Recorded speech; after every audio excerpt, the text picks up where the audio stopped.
কুল্লু নাফসিন যায়িকাতুল মাউত, প্রত্যেকটি আত্মার মৃত্যুবরণ করতে হবে, এটা আমরা সবাই জানি। The most certain thing in life is death, but the most uncertain thing in our life is the time of death.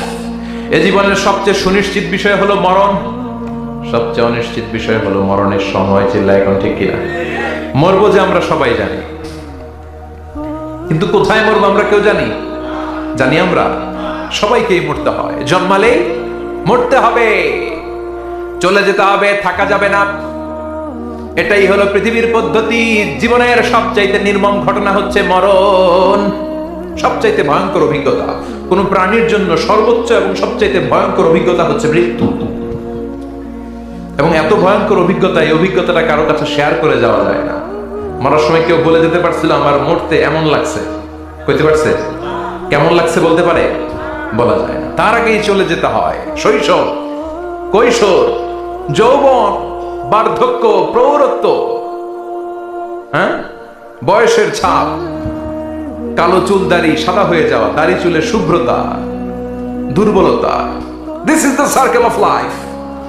ছোট্ট ছিলাম, বড় হলাম, সিঙ্গেল ছিলাম, ডাবল হলাম, তারপরে বাবা হলাম, তারপরে শ্বশুর হলাম, তারপরে নানা হলাম, তারপরে চলে যেতে হবে। This is the circle of life. চিল্লায় বলেন ঠিক কিনা? এই যে মুরব্বীরা, দাড়ি পাকা মুরব্বী যারা আছে, আপনারা কি মনে করছেন মায়ের পেট থেকে একটু মুরব্বী হয়ে বেরিয়েছিল? কিরকম বের হয়েছিল? তারাও ওয়া ওয়া করেছে। এরাও ফিডার খাইতো, এই চাচারা খাই নাই? এরাও ফিডার খেত, এরাও মায়ের বুকের দুধ খেত, এরাও ছোট্ট বাচ্চাদের মতো গরমকালে পানির মধ্যে ডুবাইতো। স্কুল ফাঁকি দিয়ে বাচ্চারা ডুবাই, আছে না নাই? উখিয়াতে এরকম নাই? ছোট্ট বাচ্চা ছিল, বড় হলো, বার্ধক্যে উপনীত হলো। This is the circle of life. চলে যেতে হবে। বিশ্বনবী বললেন আমার উম্মতি মা বাইনা 60 ইলা 70। আমার উম্মতের গড় বয়স হলো 60 থেকে 70। এই উম্মতের গড় বয়স কত? 60 থেকে 70। ওয়া আকাল্লুহুম মাইয়াজুজু যালিক। অল্প কিছু মানুষ আছে যারা 70-এর বেশি হায়াত পায়। এখানে 70-এর বেশি আছেন কারা? হাত তোলেন দেখি তো। কয়জন? একজন, দুইজন, তিনজন। মাশাআল্লাহ, আল্লাহ আরো হায়াত দেখ। আল্লাহ এদেরকে আরো হায়াত দারাজ করুক। চিল্লায় বলেন আমিন। তার মানে আমার উম্মতি মা বাইনা 60 ইলা 70। বিশ্বনবী বললেন এই উম্মতের গড় বয়স 60 থেকে 70, আর 70-এর বেশি হায়াত পাবে। ওয়া আকাল্লুহুম মাইয়াজুজু যালিক। 70-এর বেশি পাবে হাতে গোনা, গুনে বের করে ফেলা যায় একজন, দুইজন, তিনজন। বাকি সব 60-এর আগে নাই। ঠুস। চিল্লায় এখন ঠিক কিনা? বাংলাদেশের গড় হায়াত কত মানুষের? 60। বিশ্বনবীর কথার সাথে মিলে গেছে। চিল্লায় পড়েন সুবহানাল্লাহ। এই জন্য বিশ্বনবী বলেন এই যে মুরব্বীদের দাড়ি পাকে, এই যে রাস্তায় অ্যাক্সিডেন্ট হয়, এই যে ক্যান্সারে আক্রান্ত হয়ে লোকজন মারা যায়, তারপরেও কি টনক নড়ে না? এরপরেও কি বিবেকে ধরে না যে তোমাকে চলে যেতে হবে? আকসিরু যিকরা হাযিমিল লাযযাত। জীবনের সব স্বাদকে পানসা করে দেয় ওই মরণকে স্মরণ করো। মরণকে স্মরণ করলে জাহান্নাম বরণ করা লাগে না। চিল্লায় বলেন ঠিক কিনা? আবার আল্লাহ বললেন গোলাম, স্পেশাল একজন ফেরেশতা আমি মরণের জন্য সিলেক্ট করলাম, নাম মালাকুল মাউত। তাকে আমরা আজরাইল বলে চিনি। এই মালাকুল মাউত তার বাহিনী নিয়ে নির্ধারিত টাইমে গোটা বিশ্বের সব মানুষের রূহ কবজ করে। অন টাইম নাকি দেরি করে? মালাকুল মাউত আগেও আসে না, পরেও আসে না। সুবহানাল্লাহ পড়েন। সাইয়েদনা সুলাইমান আলাইহিস সালাম জামানাতে ওনার এক ওয়াজির ছিল, মন্ত্রী। ওই মন্ত্রীকে নিয়ে উনি বৈঠক করতেন। উনার সময় উনি মালাকুল মাউতের সাথে বৈঠক করতেন। শুনতেছেন? আপনাদের মনোযোগ আছে তো? উনি বৈঠকে বসেছেন, মালাকুল মাউত বসা, ওয়াজিরও বসা। হঠাৎ মালাকুল মাউত ওয়াজিরের দিকে বড় বড় চোখ করে তাকাচ্ছে। বড় বড় চোখ করে তাকানোতে ওয়াজির ভয় পেয়েছে। হঠাৎ মালাকুল মাউত চলে গেল। ওয়াজির বলে ও সুলাইমান আলাইহিস সালাম, এই যে লোকটা বড় বড় চোখ করে আমার দিকে তাকালো, এটা কে? সাইয়েদনা সুলাইমান বলে হাদা মালাকুল মাউত। যে বর্ণনাটা বলছি এটা হাদিস না, এটা হচ্ছে ইসরাইলিয়া, জিউস ট্র্যাডিশন। কোরআন হাদিসের সাথে কোনো দ্বন্দ্ব নাই, তাই বর্ণনা করা যাবে। বিষ্ণু বলেছেন বাল্লিগু আন্নি ওয়ালাউ আয়া। আবার বলেছেন ওয়াহাদ্দিসু আন বনি ইসরাঈল ওয়ালা হারাজ। বনি ইসরাইলের ট্র্যাডিশন বর্ণনা করো, জিউস ট্র্যাডিশন বর্ণনা করো, এতে কোনো সমস্যা নাই। ওয়াজির বলে ও সাইয়েদনা সুলাইমান, বড় বড় চোখ করে যে তাকালো লোকটাকে? সাইয়েদনা সুলাইমান বলে হাদা মালাকুল মাউত, এটা মৃত্যুর ফেরেশতা। ওজিরের কলিজায় পানি নেই। এটা কি ফেরেশতা? শুনে তো পিলে চমকে গিয়েছে, কয় কি মালাকুল মউত তো আমার চিনে ফেলাইছে, বাড়ি চিনে ফেলছে আমার খবর আছে। সাইয়েদনা সুলাইমান আলাইহিস সালাম জিনদেরকে দিয়ে কাজ করাতেন, মেঘমালাকে দিয়ে কাজ করাতেন, বিশাল সিংহাসন নিয়ে পৃথিবীর প্রাচ্য থেকে পাশ্চাত্যে ঘুরে বেড়াতেন। সাইয়েদনা সুলাইমানকে ওয়াজির বলে, ও সুলাইমান, মেঘমালাকে আদেশ করে দেন, আমি আর এই ফিলিস্তিনের ভূখণ্ডে থাকতে চাই না, আকাশের মেঘমালার উপরে আমারে বসিয়ে দেন, আর বলে দেন আমারে নিয়ে যেন আকাশের মেঘমালা হিন্দুস্তানের ওই দূর পর্বতে রেখে আসে। আকসা আল হিন্দ, হিন্দের সবচেয়ে দূরবর্তী জায়গায় যেন আমারে রেখে আসে। সাইয়েদনা সুলাইমান বললেন, আকাশের মেঘ যাও, আমার ওয়াজিরকে নিয়ে হিন্দুস্তানের একটা উপদ্বীপে রেখে আসো। রেখে আসা হলো। কিছুক্ষণ পর মালাকুল মাউত সাইয়েদনা সুলাইমানের কাছে হাজির। সাইয়েদনা সুলাইমান বললেন, ও মালাকুল মাউত, কই ছিলা? কই একটু আগে হিন্দুস্তান থেকে আপনার ওজিরের রূহ কবজ করে আসছি। সুবহানাল্লাহ পড়ে। এটা আবার কেমন কথা, তুমি ওইখানে গেলা কেন? কয় রব্বুল আলামিন কিছুক্ষণ আগে আমার কাছে পয়গাম পাঠিয়েছে, যাও সাইয়েদনা সুলাইমানের ওয়াজিরের রূহটা কবজ করো। কবজ করার জায়গা হলো হিন্দুস্তানের উপদ্বীপ। কোন জায়গায়? মালাকুল মাউত এসে দেখে সুলাইমান নবীর সাথে মিটিং করে। ওয়াজির কার সাথে মিটিং করে? সুলাইমান নবীর সাথে। কিন্তু ফরমানে লেখা রূহ কবজ করতে হবে কোথায়? হিন্দুস্তানে। সুবহানাল্লাহ কইবেন না?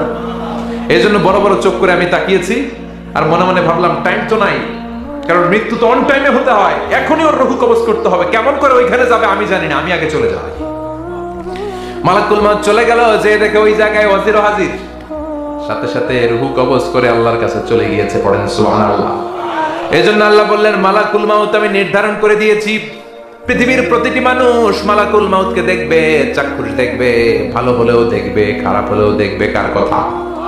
ভালো মানুষ যদি হয়, আল্লাহওয়ালা যদি হয়, ইসলাম প্রিয় যদি হয়, ডানপন্থী যদি হয়, মৃত্যুর সময় মালাকুল মাউত আলা সূরাতি শাবিন আলা আহসানি সূরা, একজন যুবকের আকৃতিতে চমৎকার ধবধবে সাদা একটা জুব্বা পরে, জান্নাত থেকে জান্নাতি কাফন নিয়ে, হানুত মিন হানুতিল জান্নাত, জান্নাতের সুগন্ধি নিয়ে মুমূর্ষু রোগীর মাথার সামনে এসে বসে যায়, আর দেহটার ইঙ্গিত করে বলে, ইয়া আইয়াতুহান নাফসুত তাইয়্যিবা, ও পবিত্র আত্মা।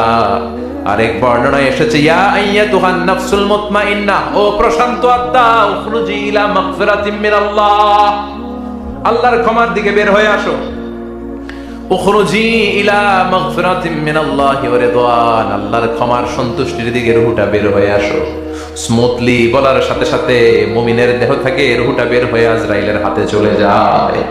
স্মুথলি বলার সাথে সাথে স্বাচ্ছন্দ্যে, আনন্দে মুমিনের দেহ থেকে রূহটা সা করে বের হয়ে মালাকুল মাউতের হাতে এসে পড়ে। পড়েন সুবহানাল্লাহ।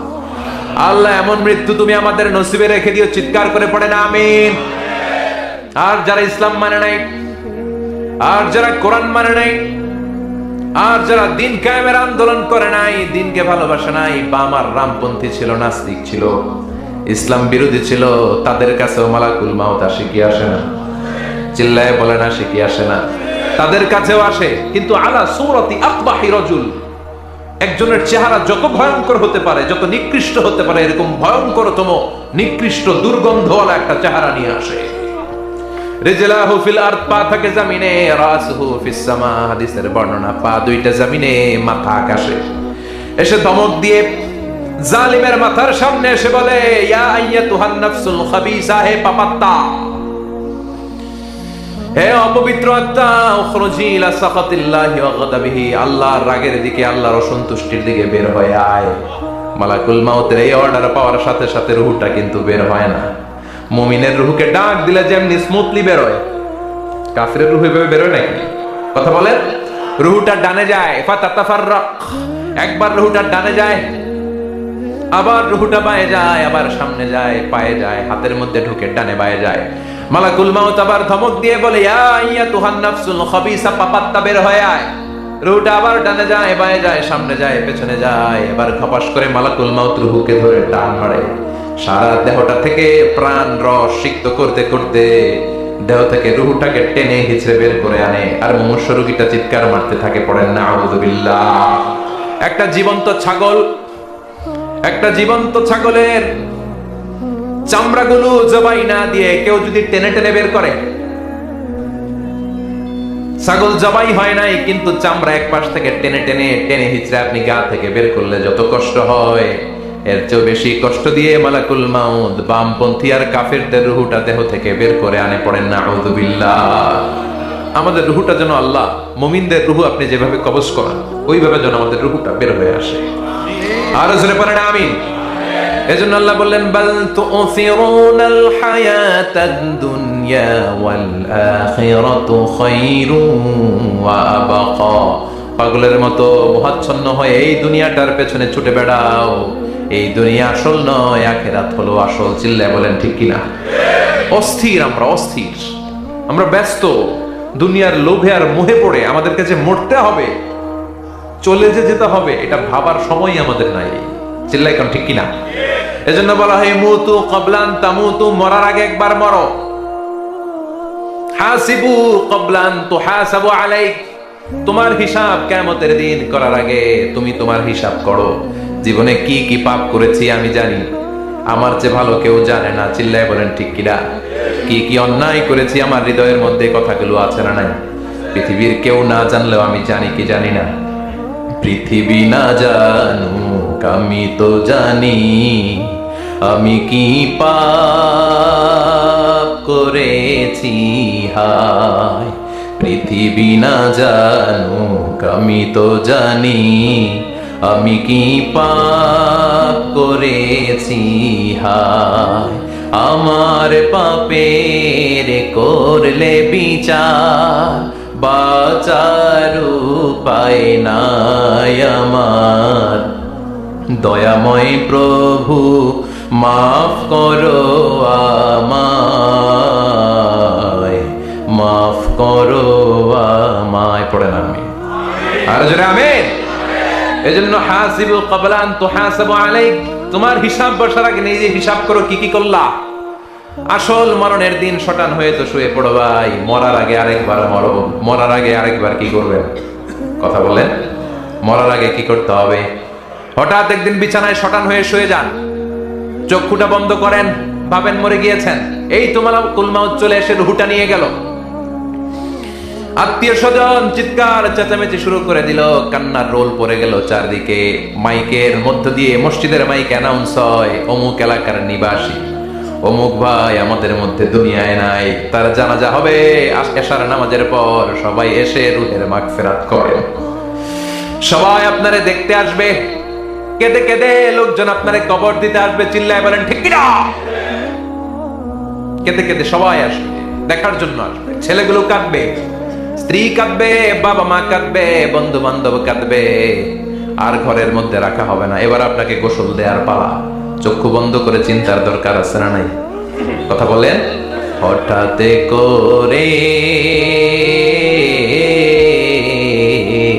হঠাৎ করে শুনবি একদিন আমার মৃত্যুর খবর।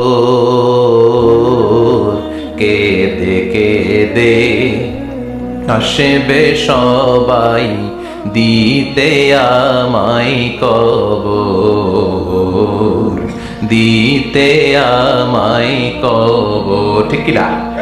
একটু চোখটা বন্ধ করে ভাবেন, আপনাকে গোসল দেয়া হবে, জামাগুলো খোলা হবে। এত টাকা দিয়ে যে দামি গোসলখানা টাইলস লাগিয়ে ঘরে বানালেন, আপনার শেষ গোসলটা কি ওই দামি গোসলখানায় হবে? লাশ যেখানে ধোয়া হয় ওই জায়গায় ধোয়া হবে, আপনাকে কাফন পরানো হবে। আপনার কলিজার টুকরা ছোট বাচ্চাটারে বলা হবে, আব্বু দেখে যাও তোমার বাবারে শেষবারের মতো দেখো। আপনার বাবা মা শেষবারের মতো একটা নজর দিয়ে আপনার চেহারাটা দেখে নিবে। বন্ধু বান্ধবরা শেষবারের মতো একবার আপনারে দেখে নিবে। জানাজার জায়গায় নেওয়া হবে। হবে না এই ঘটনাটা আমাদের? হ্যাঁ, হবে কিনা? হাজার হাজার মানুষ শেষ বিদায় দেওয়ার জন্য আসবে। চারটা তাকবীর দিয়ে ইমাম নামাজ শুরু করবে। আল্লাহু আকবার, আল্লাহু আকবার, আল্লাহু আকবার, আল্লাহু আকবার বলে নামাজ শুরু করবে। নামাজ শেষ, এবার পালকিতে করে কবরে যাওয়ার পালা। যেতেই হবে, যেতেই হবে। পালকিতে করে লোকজন নিতে শুরু করবে। কবরস্থানের ওই জায়গায় যেখানে মানুষ বছরে মানুষ না মরলে যায় না, ওই গহীন নিঝুম কবরস্থানে ঢুকানো হবে। পালঙ্ক থেকে নামিয়ে আপনার জন্য করে রাখা আগ থেকে কবরটার মধ্যে শুইয়ে দেয়া হবে।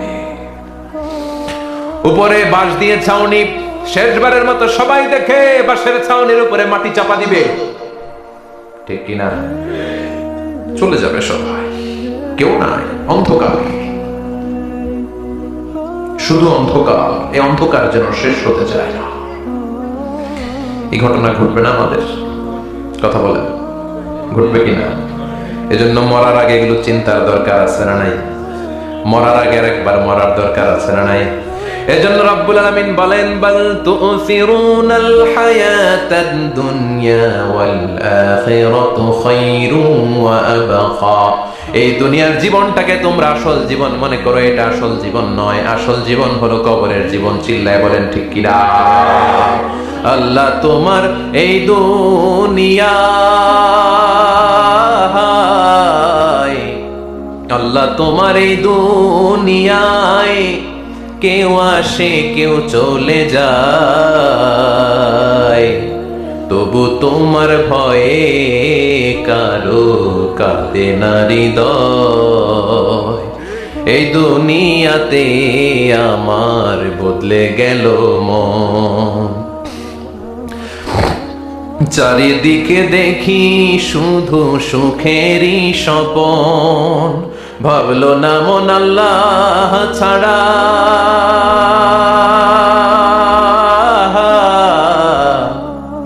ভাবলো না মন আল্লাহ ছাড়া নেই কোনো উপায়, তবু তোমার ভয়ে কারো কাঁদে না হৃদয়, ঠিক কিনা? আসে আর চলে যায়। প্রতিদিন মাইকে অ্যানাউন্স শুনি, অমুক এলাকার অমুক লোক নাই, দাদা গেল, বাবা গেল, বড় ভাই গেল, আত্মীয় স্বজন গেল, আমাকেও যেতে হবে, এই চিন্তা মাথায় নাই। চিল্লায় এখন ঠিক কিনা?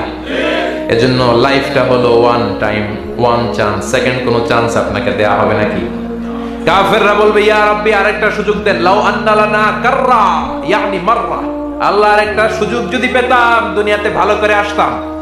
আল্লাহ বলবেন, ইন্নাহা কালিমাতুন কাইলুহা, এটা শুধু তাদের মুখের কথা, তাদেরকে আবার সুযোগ দিলেও তারা কিচ্ছু করবে না। চিল্লায় এখন ঠিক কিনা?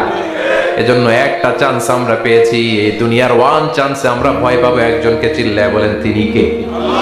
এজন্য যেতে আমাদেরকে হবে। এই মরণ থেকে পালানোর কোনো সুযোগ কেউ পালাতে পারে নাই। এই মরণ হলো আখিরাতের প্রবেশদ্বার। মরণ নামক পালকিতে চড়ে আমরা কবরের ভেতরে ঢুকি। মরণ হলো প্রথম পর্ব, কবর হলো দ্বিতীয় পর্ব। যেরকম ঠিক কিনা? এজন্য বিশ্বনবী বললেন, আল কবর রাউদাতুম মিন রিয়াদিল জান্নাহ আও হুফরাতুম মিন হুফারিন নার। কবর হলো কারো জন্য জান্নাতের বাগান, কারো জন্য জাহান্নামের গর্ত। আমরা বলি, আল্লাহ আমাদের কবরটারে জান্নাতের বাগান বানাও। আরো জোরে পড়েন আমিন। আবার বিশ্বনবী বললেন, ইন্নাল কবরা আউয়াল মানজিল মিন মানাজিলিল আখিরাহ। কবর হলো আখিরাতের মানজিলগুলোর প্রথম মানজিল। আখিরাতে একটার পরে একটা অনেকগুলো স্টেশন আপনাকে পার হতে হবে। প্রথম স্টেশনটার নাম হলো কবর। প্রথম স্টেশনের নাম কি?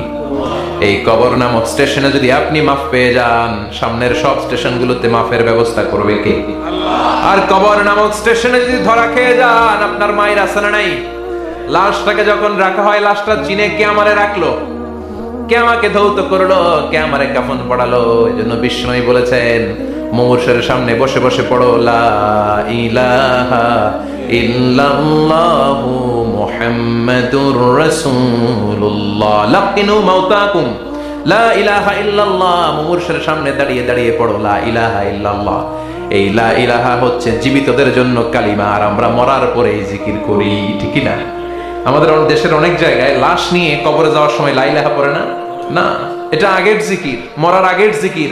মরার আগে আপনাকে অ্যানাউন্সমেন্ট দিতে হবে, আল্লাহ ছাড়া কোনো ইলাহ নাই, বিশ্বনবী হচ্ছেন শেষ নবী এবং রাসূল। চিল্লায় বলেন ঠিক কি না?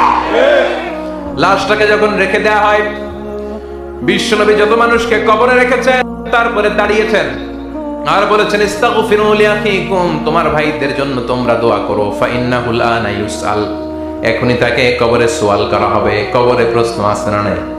কথা বলেন। বিশ্বনবী খাদিজাতুল কুবরা, ওনার প্রথম স্ত্রী খাদিজাতুল কুবরা তাহেরাকে কবরের মধ্যে রেখে দিয়ে কাঁদতে শুরু করলেন। চোখের পানি ছেড়ে অনেক দোয়া করলেন। দোয়া শেষে সব সাহাবারা ঘরে ফিরে যায়, বিশ্বনবী যায় না। সাইয়েদনা আবু বকর বললেন, ও নবী চলেন ঘরে যাই। অনেক তো দোয়া করলেন, বিশ্বনবী বললেন, আবু বকর তুমি যাও, আমি যাব না। এইটা সাধারণ মহিলা না, এটা বিপদের দিনের সঙ্গিনী খাদিজা। মক্কায় যখন আমার কেউ ছিল না, খাদিজা আমারে ভুলে নাই। 3 বছর কাফিররা আমাকে জেলখানায় বন্দি রেখেছে, নাম শিয়াবে আবি তালেবের জেলখানা। আমার স্ত্রী ওই জেলখানার জীবনেও আমারে ছাড়ে নাই, আমার সাথে 3 বছর খাদিজাও জেল খেটেছে। এই একটাই মহিলা, যেই মহিলাকে আল্লাহ আরশের উপর থেকে সালাম দিয়েছে, মহিলাটার নাম খাদিজা। আল্লাহু আকবার। আমার সব সন্তান আল্লাহ খাদিজার পেট থেকে দিয়েছে। ফাতেমাতুজ জোহরা খাদিজার মেয়ে, জাইনাব খাদিজার মেয়ে, উম্মে কুলসুম খাদিজার মেয়ে, রুকাইয়া খাদিজার মেয়ে, আবুল কাসেম বিশ্বনবীর ছেলে খাদিজার ছেলে, আব্দুল্লাহ যাকে তাইয়্যিব এবং তাহের নামে আমরা চিনি, সেও খাদিজার ছেলে। সুবহানাল্লাহ।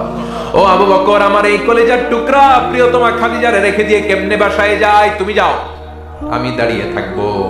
এখনই মুনকার নাকির এসে খাদিজারে প্রশ্ন করবে, আমি দেখবো খাদিজা উত্তর দিতে পারে কিনা। আর প্রশ্নের উত্তর যদি ভুল করে ফেলে, কবরের উপর থেকে আমি নিজে প্রশ্নের উত্তর দিয়ে দেব। সাইয়েদনা জিবরাইল বললেন, নবী আপনার আর দাঁড়িয়ে থাকার দরকার নাই, আবু বকরের সাথে করে চলে যান। আল্লাহ জানিয়ে দিয়েছে, খাদিজার কবরের প্রশ্নে যদি কোনো সমস্যা হয়, আরশের উপর থেকে খাদিজার প্রশ্নের জবাব আল্লাহ নিজে দিয়ে দিবে। এজন্য কবরের আযাব থেকে বিশ্বনবী পানাহ চেয়েছেন। বিশ্বনবী বলেছেন, আল্লাহুম্মা ইন্না নাউযু বিকা মিন আযাবিল কবর। ও আল্লাহ, কবরের আযাব থেকে তুমি আমাদেরকে বাঁচাও। পড়েন আমিন। কবরে মুমিনদেরকে 4টা প্রশ্ন করা হবে, কাফিরদেরকে 3টা প্রশ্ন। চিৎকার করে বলেন, মুমিনের প্রশ্ন কয়টা? আর জোরে বলেন। প্রথম প্রশ্ন, মার রব্বুক, তোর রবের নাম কি? আমরা কি বলবো? আল্লাহ আমারে রব, এই রবই আমার সব, দমে দমে তনু মনে তারি অনুভব। আল্লাহ আমারে রব, এই রবই আমার সব। পড়েন আমিন। দ্বিতীয় প্রশ্ন, আমার দিন, উত্তর দিনের নাম কি? ধর্মের নাম কি? তৃতীয় প্রশ্ন, মান হাযার রাজুল, এই লোকটাকে কে? আমরা বলবো মুহাম্মদ সাল্লাল্লাহু। 3টা প্রশ্নের উত্তর যখন আপনি কবরে করে দিতে পারবেন, অতিরিক্ত একটা প্রশ্ন, ওয়ামা ইলমুক, এই যে 3টা প্রশ্নের উত্তর পাল্লা, কেমন করে উত্তর জানলা? কোত্থেকে শিখেছো? নকল করে আনছো কাফনের কাপড়ে? পরীক্ষার হলে নকল আছে না নাই? হাতে নকল আছে না? পায়ে নকল, মুজার ভিতরে নকল আছে না নাই? মোবাইলে নকল আছে না নাই?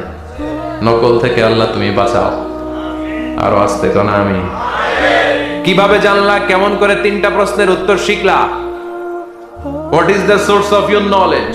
তথ্যসূত্র কি? আপনাকে বলতে হবে, আমি যেই কিতাবটা থেকে শিখেছি কিতাবটার নাম কি? চিল্লায় বলেন কিনা? এই কিতাবটা হলো কোরআন। আপনাকে বলতে হবে, কোরআন থেকে আমি শিখেছি, বিশ্বনবীর হাদিস থেকে আমি শিখেছি। 4টা প্রশ্নের উত্তর যখন পারবেন, ফেরেশতারা বলবে, আহলান সাহলান, খুশ আমদেদ, কংগ্রাচুলেশন, বাহ বাহ, তুমি তো চমৎকার পেরেছো। ফায়ুফসাহু লাহু কবরুহু 70 দিরাআন, মুমিন বান্দার কবরটা 70 হাত লম্বা করে দেয়া হবে। ইফতাহু লাহু বাবুন ইলাল জান্নাহ, জান্নাতের দিকে তার কবর থেকে একটা দরজা বানিয়ে দেয়া হবে। জান্নাতের সুঘ্রাণ ঠান্ডা বাতাস এসে তার কবরের ভিতরে ঢুকতে শুরু করবে। ইউলবাসু লিবাস মিন আহলিল জান্নাত, জান্নাতীদের পোশাক তার গায়ের মধ্যে পরিয়ে দেয়া হবে। আল্লাহু আকবার। আর বলা হবে, নাম কানাউমিল আরুস, বাসর রাতে বর যেমনি কনেকে নিয়ে ঘুমিয়ে যায়, তুমিও একটা ঘুম দাও। আলহামদুলিল্লাহ পড়ে মুমিন বান্দা আনন্দের একটা ঘুম দিবে। ইসরাফিলের সিংগার আওয়াজ ছাড়া পৃথিবীর কোনো কিছুই তার আগে ঘুম ভাঙতে পারবে না। আল্লাহ আমরাও যেন সেদিন কবরে একটা মজার ঘুম দিতে পারি, তুমি তৌফিক দাও। জোরে বলেন আমিন। এবার বামপন্থী নাস্তিক আর কাফেরদের পালা, ইসলাম বিদ্বেষীদের পালা, আলেম ওলামাদের শত্রুদের পালা, ইসলামকে যারা বিজয়ী শক্তি হিসেবে মানতে পারে নাই তাদের পালা। চিল্লায় এখন ঠিক কিনা? ওদেরকেও একই প্রশ্ন, রব কে? ওরা বলবে আমি জানি না। আমাদের উত্তর আল্লাহ। ওরা বলবে আমি কিচ্ছু জানি না, আমি সব ভুলে গেছি, আমার মাফ করে দেন, আমি কিছুই জানি না। তবে আমি ইসলাম বিরোধীদের সাথে চলতাম, যারা ইসলাম রে বাস দিত আমি তাদের সাথে স্লোগান দিতাম। এরকম ডাকাইত আছে না নাই? দ্বিতীয় প্রশ্ন, আমার দিন, ও তোমার ধর্মের নাম কি? কয় আমার ধর্ম নাই, আমার ধর্ম কর্ম নাই, আমি খালি দুনিয়াকে মা চালেলো, দুনিয়া তোমারই হ্যায়, আমি খালি দুম্মা চলে দুম, আছে না নাই? আমি শুধু মৌজ মাস্তিতে ব্যস্ত ছিলাম, আমার দুনিয়া নাই, দিন নাই, আখেরাত নাই, রবকে আমি জানি না, ধর্মকে জানি না। ইসলাম বিরোধী রাজনীতি আমি করতাম, মাও সেতুংয়ের রাজনীতি, কার্ল মার্কসের রাজনীতি, বুশের রাজনীতি, ডোনাল্ড ট্রাম্পের রাজনীতি, বামপন্থীদের রাজনীতি, চিল্লায় কেউ ঠিক কিনা? কোন ধর্ম নাই। এই লোকটাকে চিনো কিনা বলো। বিশ্বনবীর চেহারা দেখিয়ে বলা হবে এই লোকটাকে, কয় জানি না। এরে আমি মানতাম না, এরে আমি গালি দিতাম। এরকম জাহান্নামের নরকীট আর পিতৃ পরিচয়হীন জারদ সন্তান বাংলার দেশেও আছে না নাই? এই মহামানবটাকে গালি দিয়ে পৈশাচিক আনন্দ পায়। পত্রিকায় লিখে, ব্লগের মধ্যে লিখে, ইন্টারনেটে কার্টুন বানিয়ে বানিয়ে পৈশাচিক ফুর্তি করে। এগুলো জাহান্নামের কীট, এগুলো জারদ সন্তান, বাপ মায়ের ঠিক নাই। আমার নবীরে যারা গালি দেয়, এগুলোর বাপ মায়ের ঠিক আছে? এগুলোর কোনো গোড়া আছে? এগুলোর কোনো শেকড় আছে? এগুলো আগাছা চিৎকার করে বলো ঠিক কিনা? বলবে আমি জানি না, ফেরেশতারা বলবে দাঁড়া আমরা জানি। তোর সাথে কেমন আচরণ করতে হবে আমাদেরকে ট্রেনিং দিয়েছে কে? এবার শুরু হবে মাইর। কি শুরু হবে? কথা বলেন, মাইর। ফায়ুদরাবু বিমা তারিকা মিন হাদিদ, লোহার হ্যামার দিয়ে শুরু হবে মাইর। এক একটা হ্যামারের বাড়িতে মাথাটা ফেটে চূর্ণ বিচূর্ণ হয়ে যাবে, দেহটা জমিনের ভেতরে 70 গজ ডুবে যাবে, দেবে যাবে।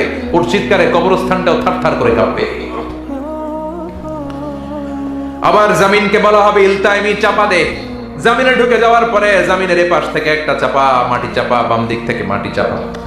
2 চাপায় ডান দিকের পাজর বায়ে চলে যাবে, বাম দিকের পাজর ডানে চলে আসবে। ওর চিৎকারে কবরস্থানটা থারথার করে কাঁপবে। আল্লাহ, এই ধরনের পরিস্থিতি থেকে তুমি আমাদেরকে বাঁচাও। আরো চিৎকার করে বলে না আমিন।